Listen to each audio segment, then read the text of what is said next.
Well, I went and saw Indiana Jones and the Pirates of the Caribbean Jungle Cruise. Excuse me, I mean Jungle Cruise.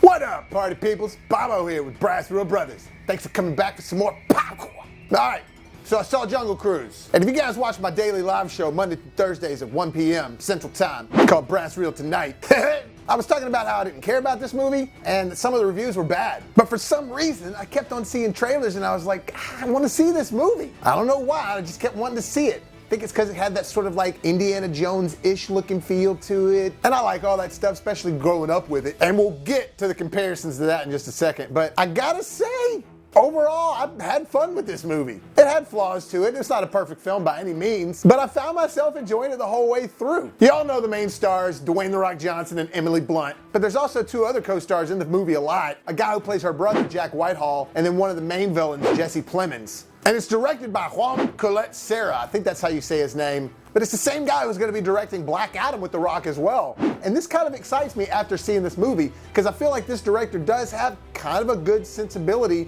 for what a big blockbuster should be, the pace it should have, because this movie was very well paced, coming in at a sweet 2 hours and 7 minutes. That's perfect for me. Some movies need to be longer than that, I'll give you that, because there's just more to it. But for a movie like this, it was perfect at 2 hours and 7 minutes. And there was never really a dull moment. There was something going on constantly. One action scene would lead to the next one with a little bit of pause here and there for them to have some dialogue and banter back and forth, which still kept it fun. The plot's basically just about this girl and her brother. They're like modern medicine people that like search for cures and stuff like that. And they're searching for this legendary flower that could apparently cure millions. And they team up with a skipper and his ship to embark on the ultimate adventure with mysteries and wonder. And like I said, it was pretty fun. It was kind of refreshing for a live-action Disney film. It kind of reminded me of some of those old movies I watched as a kid growing up. And you can tell it is trying to be a family movie in some sense. None of the jokes are really crass or anything like that, and there are a lot of good jokes in this movie. I actually was surprised I was laughing at, especially this one fart joke at the beginning that was hilarious. Just wanted you to know. You know me and fart jokes. But I will say that The Rock, his character was supposed to be like this funny guy that was real quippy, had one-liners left and right, told all these dad jokes that some were funny, some weren't, but at some point he started overdoing it. I just felt like he was hamming up the jokes a little too much and he was kind of being a little redundant some of the time. But it didn't ruin it. It still worked and their chemistry was good. And Emily Blunt's always good in everything she's in. She's just one of those girls that's a bona fide movie star. Between him, her, and all the other people in the film, it does have enough charm that lasts throughout the movie, especially since it's only 2 hours and 7 minutes and not 2.5 or 3. One thing I had to point out that was really weird, and it's from the get-go, the movie opens up with Nothing Else Matters by Metallica. But it's like this weird scored version that like blends into the score for the film at some point. But it's not just like, that kind of sounds like it. It's like, no, that's it. And they don't even just do it once. They bring it back later in the film. But it's Nothing Else Matters by Metallica. You think back in the day that Metallica, just living in a life of debauchery and boozing it up with sex, drugs, and rock and roll, that hey, one day our song's gonna be in a Disney film. It's actually gonna be a part of the score.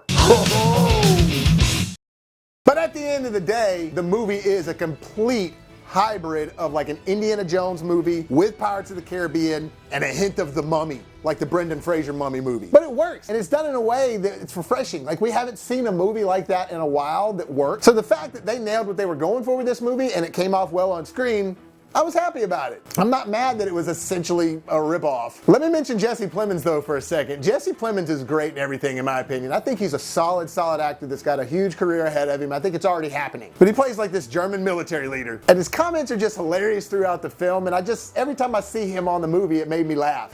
Hallöchen! He does a really good job at being like this douchebag, old school German military leader. He actually is kind of the main villain, but there's these other side villains that are in the movie and they're throughout that I thought were actually pretty well done, especially the snake villains. So what they do is they base these villains off of 3 different properties. One of the villains is based on like mud and water, and so he's just like ever evolving and constantly moving water and mud, but it's like in a humanoid form. And there's another one that's based off of bees and like honey and honeycomb. It's kind of creepy. But the best one is the dude that's based off of the snakes.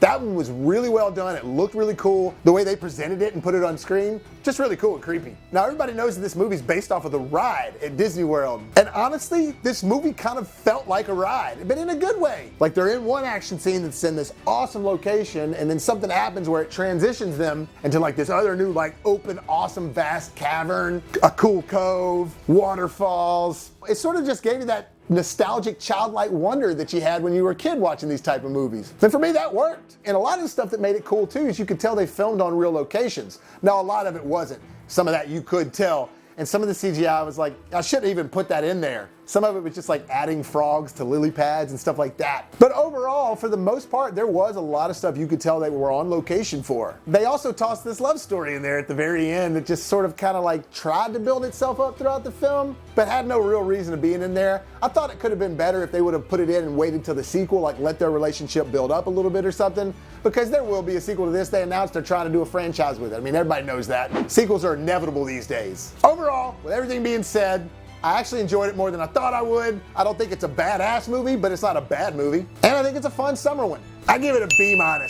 Partly because I thought it was gonna be shitty, but it wasn't. I actually had some fun with it. Not perfect, but not a bad movie. Well, that'll do it for this episode, guys. Thank you so much for clicking on this video, and hit the like button if you enjoyed it. And for those of you who don't know, I'm doing a live stream show every day, Monday through Thursday at 1 p.m. Central Time, and it's nothing but movie news and chatter about everything coming to the big screen and everything coming to home to stream. Look for BrassReel Brothers on Facebook.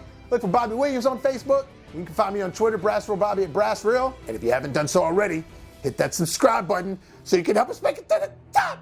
And as always, if life gives you lemons, make some hot, fresh popcorns.